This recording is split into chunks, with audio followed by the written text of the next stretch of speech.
Welcome to the deep dive.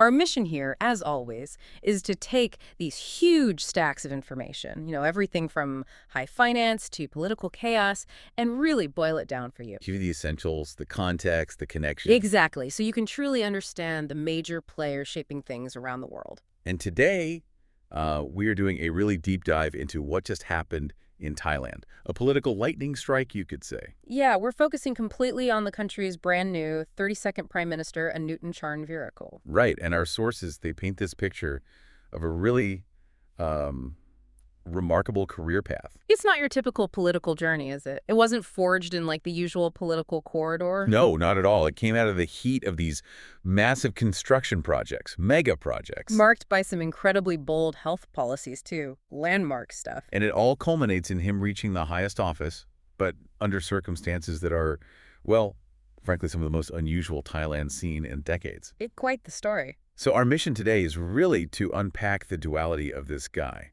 this figure. He's known in the media as Sia Nu, right, Mr. Mouse? That's the one. And you've got this person who went from running one of Southeast Asia's biggest engineering firms. Huge firm. To then leading the charge on legalizing cannabis. Which was massive news globally. And managing a global pandemic, don't forget.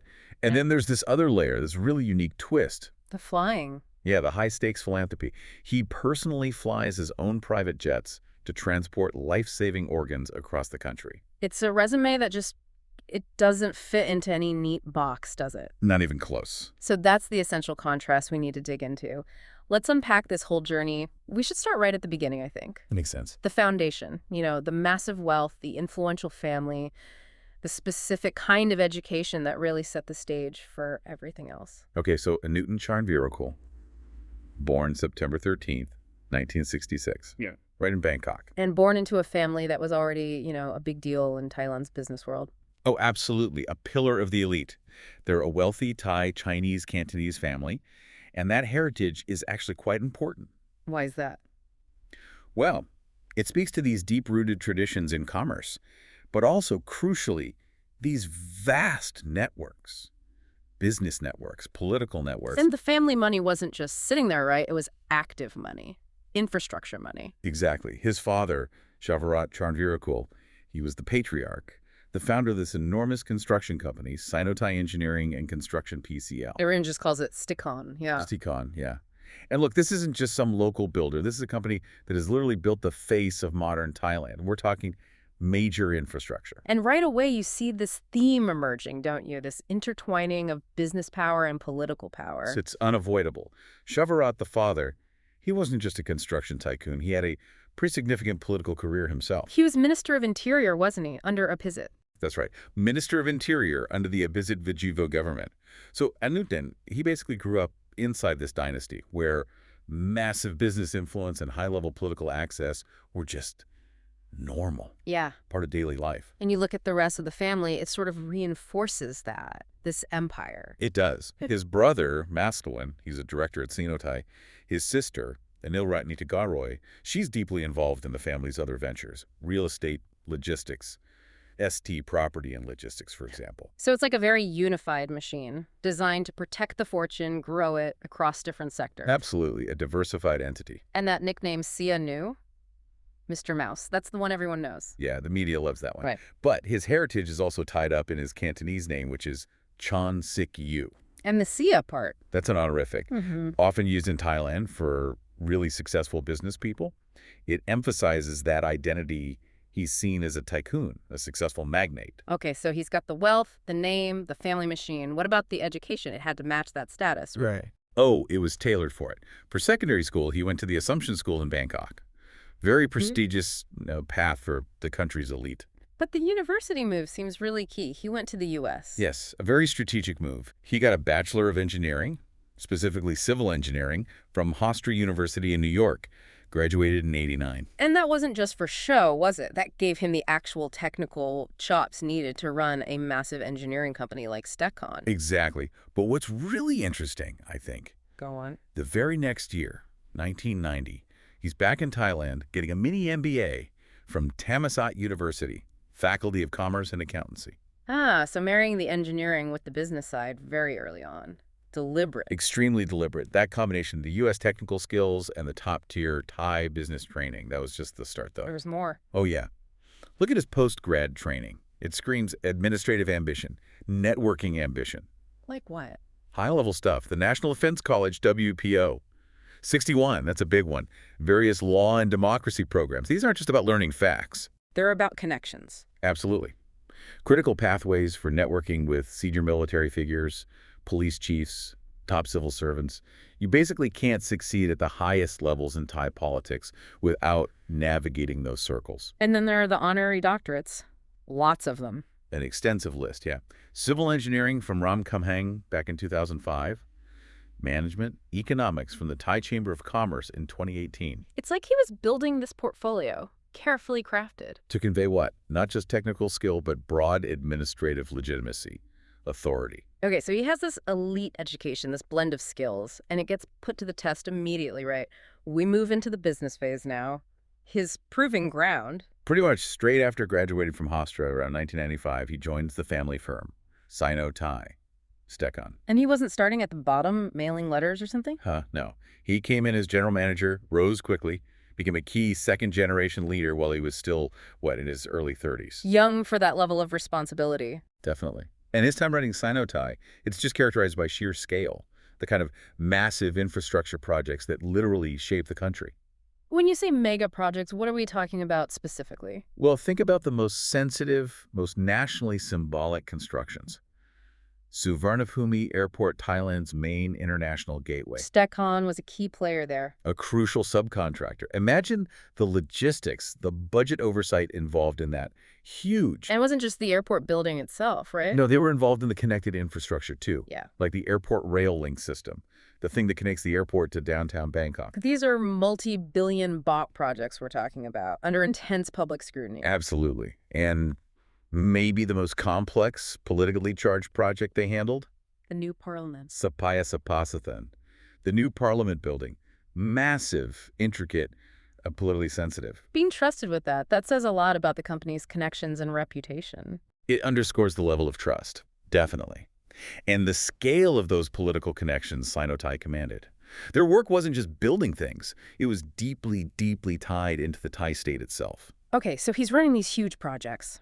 But then comes a major test, the 1997 Asian financial crisis, the Tom Yum Goong crisis. Ah, yes, a defining moment. This crisis just wiped out fortunes, bankrupted huge companies all over Asia.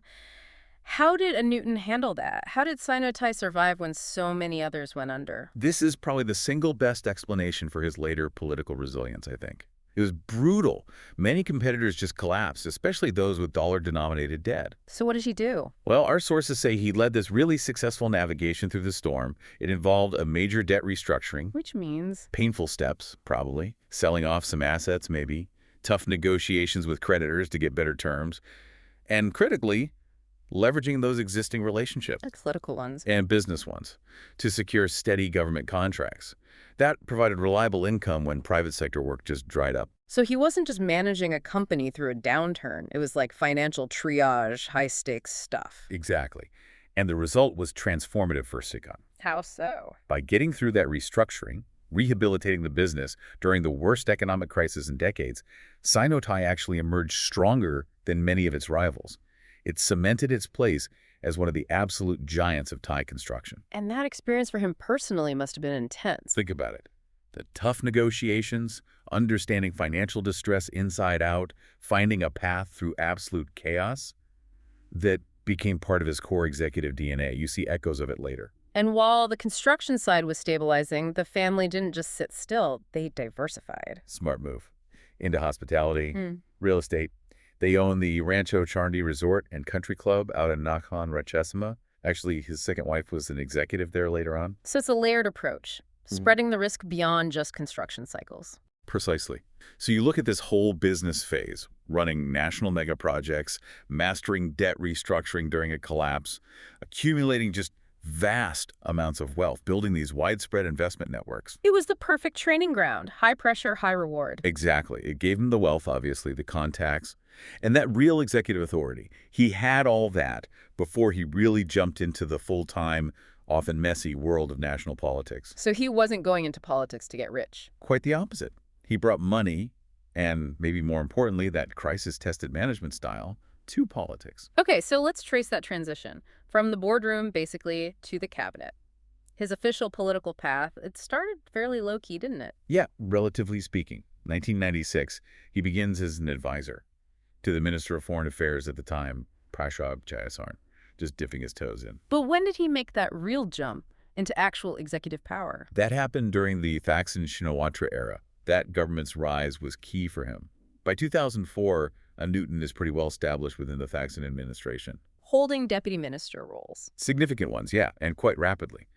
This period is really critical because it starts building his policy credentials beyond just, building roads and airports. He is Deputy Minister of Commerce first, right? Late 2004 to early 2005. Correct. And then the role that really foreshadows his future. Deputy Minister of Public Health. Held that until 2006. A young businessman rising that fast within the Thaksin machine.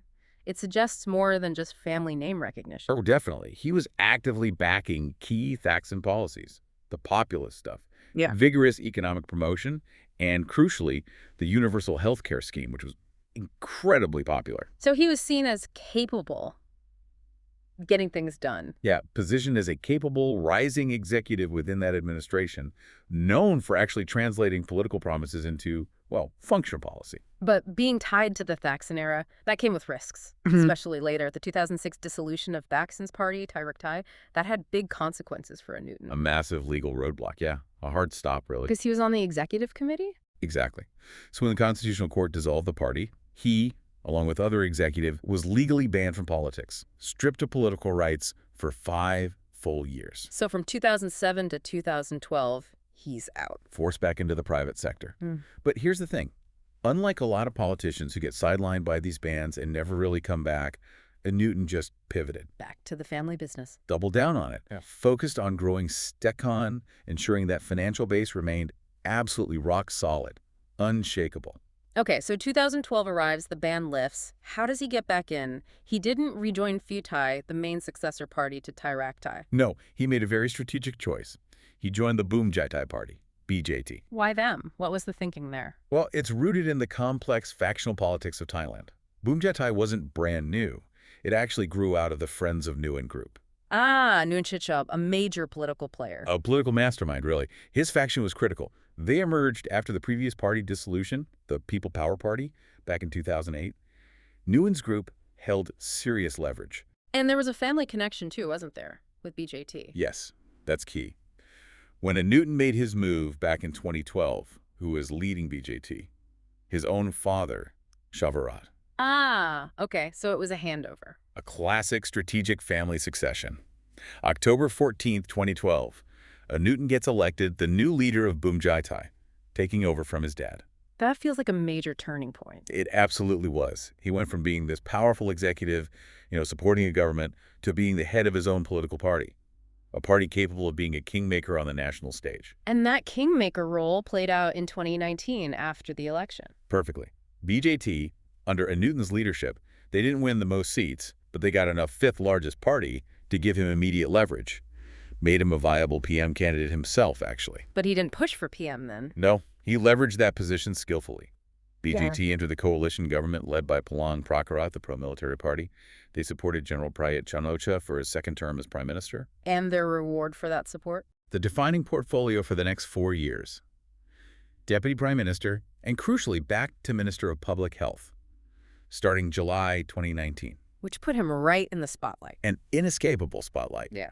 Just months before the biggest global health crisis in 100 years was about to hit. Talk about timing. Yeah, talk about timing. That public health portfolio immediately put him under intense global scrutiny. This next phase, segment 4, it's just completely dominated by his time as health minister, right? Managing COVID-19 from early 2020 all the way through 2023. He absolutely became the face of Thailand's COVID fight. No question. His ministry was suddenly responsible for these colossal tasks. Like what specifically? Well, managing resource allocation, getting everything from masks and PPE to hospital beds, ventilators, setting the nationwide rules, the disease control measures, and maybe the most complex part, handling the incredibly sensitive multi-billion-dollar process of buying and distributing vaccines. It's interesting, though, initially, Thailand got some praise internationally, didn't it? It did, yeah. Those early containment efforts, especially in 2020, were often highlighted as being pretty effective, relatively speaking. It reflected well on the sort of structured approaches ministry took at the beginning. But the pressure must have been immense, and it seems like that pressure exposed a different side of him. More direct, maybe, sometimes controversial? Oh, absolutely. The intense pressure of the crisis definitely revealed a very direct personality. And yeah, at times it led to some pretty significant public criticism. And that's when the nickname More New emerged, right? Dr. New. Exactly. The medical version of his business nickname, Sianu, because he was just everywhere dealing with the health crisis. Let's talk about some of those moments that really shaped his public image then. There's that early comment comparing COVID to the flu. Ugh, yeah. That one didn't age well. Early 2020, he made a comment suggesting COVID-19 was like the common flu. While maybe others were saying similar things right at the start, it quickly became a major point of criticism, even ridicule, as we all learned how serious the disease really was. You also saw these emotional swings sometimes. Yeah, the media captured moments where he seemed genuinely overwhelmed, struggling to hold back tears during these high-pressure press briefings while trying to reassure the public. It showed someone under immense stress, trying to project strength, but also maybe empathy. Then there were the real flashpoints, the comments that sparked real anger, like the one about foreigners. Ah, the Farang comment. Early 2020, directed at foreigners who were refusing to wear masks, he said something like, those Farang, if they refuse, they should be kicked out, chased out of Thailand. That blew up, didn't it? Went viral instantly, required immediate damage control. He had to issue a formal apology pretty quickly, saying it was a temporary lapse in judgment, blaming frustration. And there was another incident involving medical staff. Yes, he faced sharp criticism from the medical community itself when he made remarks that seemed to kind of blame frontline health workers who got infected. That also needed an immediate clarification and apology, like the same day. So it paints a picture of what? A tough boss. Someone who maybe struggled with the public-facing side of politics under pressure? Maybe a results-driven executive type, used to giving orders and getting things done in the business world, who found it hard to modulate that direct style for the very sensitive, high-wire act of public health politics during a pandemic. Okay, let's shift gears, though, because the other huge defining policy from his time as health minister was cannabis. Ah, yes, the cannabis legalization effort. This was the absolute flagship policy of his party, Bhumjaithai, going into the 2019 election. And it was a massive shift for the region, wasn't it? Seismic. Thailand became the first country in Asia to take this step. Under Anutin's direct guidance, the Ministry of Public Health basically just delisted cannabis from the official Category 5 narcotics list. That happened in June 2022. And they did that how? Through Parliament. No, and this is crucial. It was done through administrative action by the ministry itself, Yeah. which was incredibly consequential and controversial in some quarters. What was the immediate effect of just taking it off the list? Well, it unleashed whole new sectors of economic activity almost overnight. Cultivation, processing, dispensaries popping up everywhere, new medical tourism ideas, But he was always careful about the messaging, right? constantly walking a tightrope.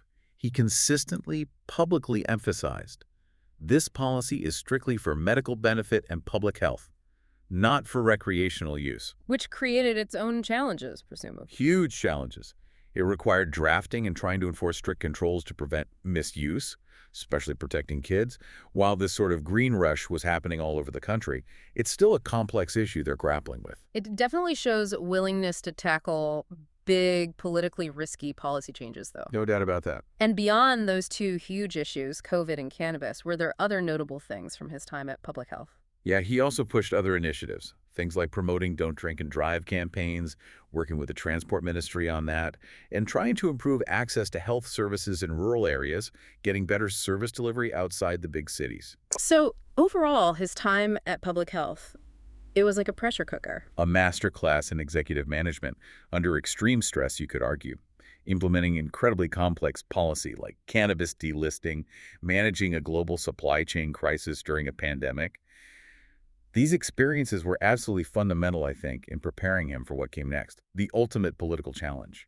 Right, because that executive experience became absolutely vital when Thailand plunged into this period of intense political instability starting around 2023. Yeah, the political landscape got very choppy very quickly. After the 2023 general election, Bhumjaithai, Anutin's party, they did pretty well, got 71 seats. Made them the third biggest party, which again put them right back in that crucial power broker position, kingmakers potentially. And this is where BJT, under Anutin, basically drew a line in the sand, a political red line that ended up defining all the chaos that followed. That's exactly right. They made a huge public announcement. They would not join any government under any circumstances that proposed amending or repealing Article 112. Okay, for listeners who might not know, can you just briefly explain why Article 112, the lèse-majesté law about the monarchy, is such a sensitive issue, and why taking that stance was so powerful politically? Sure. Article 112 carries immense symbolic and legal weight in Thailand. It protects the monarchy from criticism, and it's an incredibly sensitive, deeply polarizing topic. Any political party that even suggests changing it immediately faces intense backlash from conservative groups, the military, the establishment. So by taking that hardline stance, no change to a 112, what did BJT achieve? They strategically leveraged their size. They weren't big enough to lead a government on their own, but they were absolutely big enough to block the initial coalition that was trying to form. That coalition was led by the Move Forward Party. Whose platform explicitly included amending Article 112. Exactly. So BJT's stance effectively killed that coalition before it even started. And it guaranteed that any other coalition that wanted to form, one seeking stability and, crucially, the blessing of the establishment, would need Bhumjaithai. Clever politics. Very shrewd. And that strategic blockade directly paved the way for the next government, the one led by Thai under Sretha Thavisin. And BJT joined that coalition in September 2023. Anutin got Deputy Prime Minister again, but also... Significantly, Minister of Interior, known in Thai politics as More One. More One. Why is that specific ministry so important? Okay, context here is crucial. The Interior Ministry, More One, is arguably the most powerful executive ministry in Thailand, maybe second only to the Prime Minister's office itself. What does it control? Everything. Regional and local government administration across the whole country, the national police force falls under it, local budgets, and critically, voter registration and the running of local elections. Wow, so getting Interior gave BJT huge influence. Enormous influence. Control over the entire administrative machinery outside Bangkok, essentially. It solidified their power base across the country in a way few ministries can. But that coalition, Thai and BJT, it wasn't exactly stable, was it? There was tension right away. Deep tension.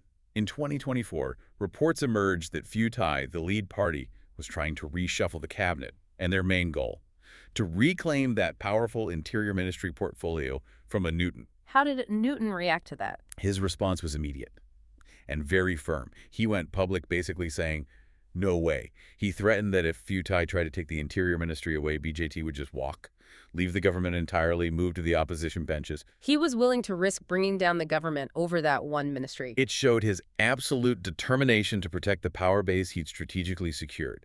He wouldn't give up More One without a fight, even if it meant collapsing the coalition. Okay, so that internal friction, that standoff, it really set the stage for the incredible drama, the almost chaotic climax of 2024. Yeah, things started moving very fast. In August 2024, the Constitutional Court strikes again. This time, they removed Prime Minister Sretha Thavisin from office. Why? What was the reason? A constitutional violation related to a ministerial appointment he'd made. And crucially, that ruling didn't just remove Sretha, it invalidated the entire cabinet. Poof, government gone. Chaos. And this kicks off this rapid-fire political crisis.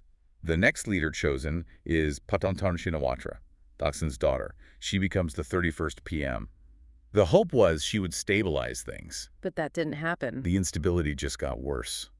According to our sources, looking ahead a bit into this timeline, around June 2028, a major scandal erupts. It involves a leaked phone conversation between Pattongtarn, the PM, and Hun Sen, the powerful Senate president over in Cambodia. Details were murky, but the leak itself caused a political firestorm. And how did Bhumjaithai react to that? Ever the shrewd operators, BJT seized on the controversy. They used it as the reason to withdraw their support from Pattongtarn's government, moving BJT to the opposition benches. This further weakened the government's already shaky position. So the government is crumbling. And then, just 2 months later, August 2028, the Constitutional Court delivers another shockwave. They remove Pattongtarn from office too. Unbelievable. So Thailand is now looking at its third prime minister vacancy in a very short space of time. The political landscape must have been shattered. Deeply fractured. Yeah. And it was exactly this volatility, this power vacuum, that created the unique opportunity for Anutin. How did he capitalize? He successfully negotiated this incredibly unusual deal with the People's Party, which was actually a major opposition force at the time. The deal was to form a minority government, highly unconventional, centered around BJT. A minority government. How did that work? Well, the People's Party agreed to vote for Anutin to become prime minister, but only under 3 extremely strict, publicly stated conditions. These conditions are unprecedented, really, and they define his entire current term. Okay, what were the conditions? 1. Anutin must dissolve the parliament within 4 months. Yeah. Axonal. A built-in deadline? 2. He must immediately start the process of constitutional amendment. Another huge, difficult task. And the third? He must avoid forming the kind of sprawling majority coalition government that had become common. Keep it lean, focused on transition. So it's a premiership on a leash, basically, with a ticking clock and a to-do list dictated by the opposition that put him there. That's a good way to put it. Anutin got the necessary votes in Parliament on September 5th, 2028, officially appointed the 32nd Prime Minister on September 7th. So he reached the top job not through a landslide election win, not through building a stable majority. But through masterful political negotiation, really. Capitalizing on a moment of extreme weakness and division among his rivals. A vacuum of power. He got there by promising what? A quick transition? Reform? Basically, yeah. A short transition period, a start to constitutional reform, and, presumably, a bit of stability after all the chaos. His role right now seems less about pushing his own long-term agenda and much more about executing this very specific, high-stakes, time-limited administrative mission. It's so clear that Anutin Charnvirakul is defined by these huge political and business roles. But we should take a moment to explore the man himself. You know, the personal side, the context of his immense wealth, and some of his really unique hobbies. Yeah, the personal dimension adds important layers. His personal life has certainly been eventful and often quite public.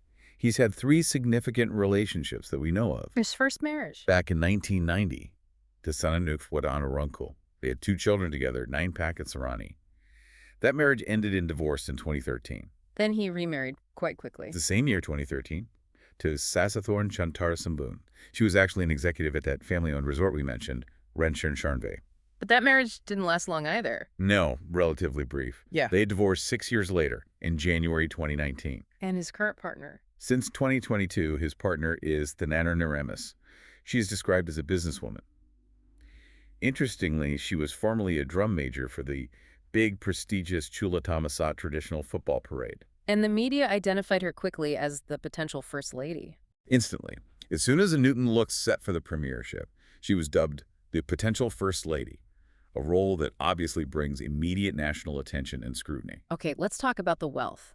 The sheer scale of it that underpins this whole career. It's staggering. His official asset declaration from 2026, which became public record, revealed Anutin's personal assets alone were worth approximately 4.411 billion Thai baht. 4.4 billion baht, just his personal assets. Yeah.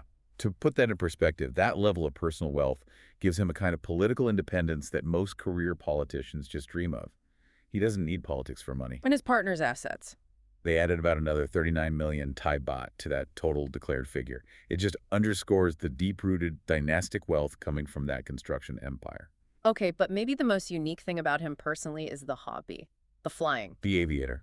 Yeah, it really sets him apart. Apparently, he started learning to fly relatively late, around age 45. Got his private pilot license. And then he owns planes, plural. 3 private aircraft, according to reports, valued at over 700 million Thai baht combined, including a pretty serious business jet, an Embraer Legacy 600, also a Cirrus SR-22T, and a Daher TBM 930.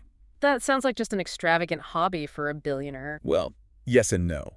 Because since 2014, he's actually channeled this very expensive hobby into something quite remarkable. High-stakes philanthropy. It's called the Heart with Wings project. Heart with Wings, what is that? It's a collaboration with the Thai Red Cross, and it's focused on organ transport. Using his private planes. Exactly. Organ transportation, especially for hearts, is an extreme race against time. The viability window is incredibly short, just hours, really. And commercial flights aren't reliable enough. Not for that kind of urgency. Given Thailand's geography, the distances involved, potential flight delays, airport congestion, Relying on private planes gives you speed and flexibility that are absolutely critical. So he uses his planes. Does he fly them himself for this? Reports say he does, yes. He's personally flown over 40 missions himself, or he allows medical teams to use his planes to rapidly transport donated organs, particularly hearts, across the country, getting them to recipients just in time for life-saving transplant surgery. Wow. That really adds a completely different layer to his identity, doesn't it? It does. You've got this guy navigating immense political power, commercial power, deals, controversies, and then in his spare time, he's actively involved in these literally life-and-death logistical missions. It kind of connects back to his background, maybe? The engineering, the crisis management? I think so, yeah. It requires precise planning, operational skills, staying cool under extreme pressure. Very similar skills, in a way. He's leveraging his specific executive talents and his personal resources for a very direct, tangible public good. Quite something. Okay, one last personal dimension. The amulet. Ah, yes. His passion for collecting rare amulets and sacred objects. This is quite common among wealthy and influential Thais. And his collection is valuable. Very. His asset declaration listed 24 specific amulets valued at roughly 92 million Thai baht. 92 million for amulets. Yeah. So it shows a deep connection to Thai cultural and religious traditions, definitely. But it also represents a significant, high-value investment portfolio, completely separate from the family construction business. It signals status, cultural depth, and also holds considerable financial worth. Hashtag tag outro. Okay, so after this deep dive, where do we land? What have we really learned about Anutin Charnvirakul? Well, he's clearly defined by these multiple layers, isn't he? He's the second-generation business tycoon who steered one of Thailand's biggest construction firms through a devastating financial crisis. That's layer one. Then he's the political entrepreneur, the guy who championed that incredibly controversial but also transformative cannabis legalization policy. Layer two. And then finally, layer three, he's the consummate political operator, the strategist who expertly capitalized on severe government instability, that power vacuum, to reach the very top job. His career path really demonstrates something about modern Thai politics, doesn't it? I think it shows that this combination, deep-rooted business power, proven executive experience, especially in crisis management, and incredibly shrewd political positioning. Like drawing those absolute red lines like the Article 112 stance. Exactly. Those seem to be perhaps the most critical ingredients now for securing national leadership in Thailand, maybe more so than traditional paths. Absolutely. But we have to remember, his current premiership, it's framed entirely by those incredibly strict, unprecedented constraints from that minority government deal. That 4-month clock is ticking loudly. So here's the final thought, the provocative question for you, the listener, to mull over. Given everything we've discussed, his extensive background managing complex infrastructure projects, his experience handling the absolute chaos of a global pandemic, even his training as a high-stakes pilot doing critical, time-sensitive organ flights. How will that unique skill set, that blend of business discipline and operational focus, translate into leading this incredibly precarious, time-limited transition government? Especially when his main mandated task, starting constitutional reform, is something that previous, much stronger governments have completely failed to achieve. What kind of specific, maybe administrative legacy can Anutin, the executive who prides himself on fixing logistical problems, possibly carve out in just 4 months before he absolutely has to call an election? That is the ultimate test, isn't it? His ability to execute under the most intense pressure imaginable. We'll be watching very closely.